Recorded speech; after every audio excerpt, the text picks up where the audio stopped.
After the age of giants came to an end, Earth did not fall silent. Life endured, not through dominance but through discretion. The ground remained a realm of teeth, speed, and sudden death. For small survivors, staying below meant extinction. So, life searched for another path. Higher. Safer. A world suspended above the jaws of predators.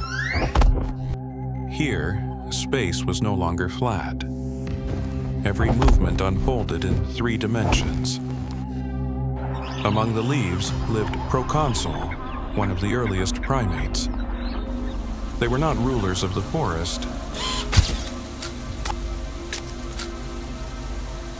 They were navigators of it. Their bodies were not built for speed, but for balance and control. Every branch was a pathway, every gap a calculation, every jump a decision. Survival was no longer about strength, it was about precision. The forest rewarded those who moved carefully and punished those who guessed wrong. Here, gravity never forgave mistakes. Those who misjudged fell. Those who judged well lived. Over time, the trees became highways. The canopy, a city in the sky. Life above the ground flourished. And with it, a new way of thinking. A mind shaped by height and distance. The greatest transformation was not in muscle or bone. It began in the eyes. Most mammals saw the world in fragments. Eyes placed to the sides, watching for danger. But in primates, those eyes moved forward. 2 images began to overlap. Depth was born. Distance could now be measured, not guessed. Space became predictable. The brain learned to calculate before moving. A jump was imagined before it happened. This was not instinct alone, it was planning. Vision reshaped the brain behind it.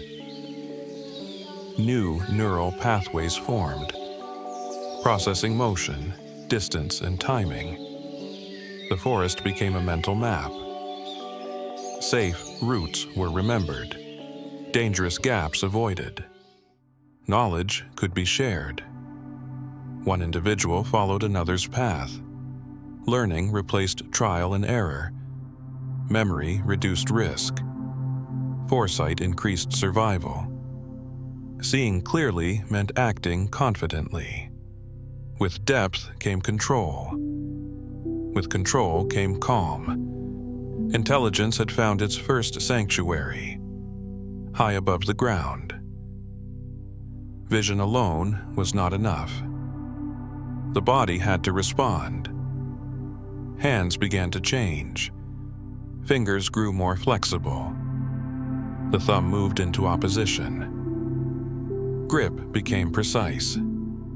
Hands no longer only held on. They explored. They selected. They manipulated. Touch became information. And information became connection. Grooming was more than hygiene. It was trust. It was alliance. Living together demanded memory. Who was friend? Who was dominant? Who could be trusted? Social life shaped the brain. The mind expanded to track relationships. Conflict was avoided through recognition. Cooperation reduced danger. Young learned by watching, not by falling. Fear became manageable because help was nearby.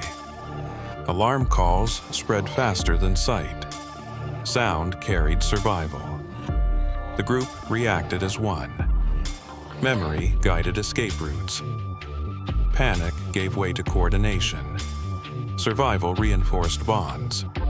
Bonds reinforced intelligence. The forest was no longer just space. It was society. For millions of years, this world was enough. But the planet was changing. Slowly, relentlessly, the climate began to dry. Forests thinned. Gaps widened. The canopy broke apart. Safe routes disappeared. Beyond the trees, grasslands spread. Open. Exposed. Dangerous. On the ground waited hunters built for speed. Instinct warned against descending. But staying above was no longer possible. The trees were no longer enough. Survival demanded a choice.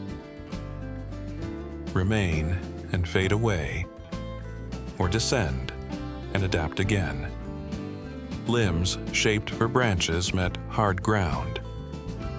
Balance was lost, then searched for again. Standing higher revealed more. Seeing farther meant surviving sooner. Fear became constant. Unity became essential. The group moved together. Small figures in a vast land. Night magnified every weakness, but also every advantage. Standing upright revealed danger sooner. A fragile benefit, but a real one. Adaptation had begun again.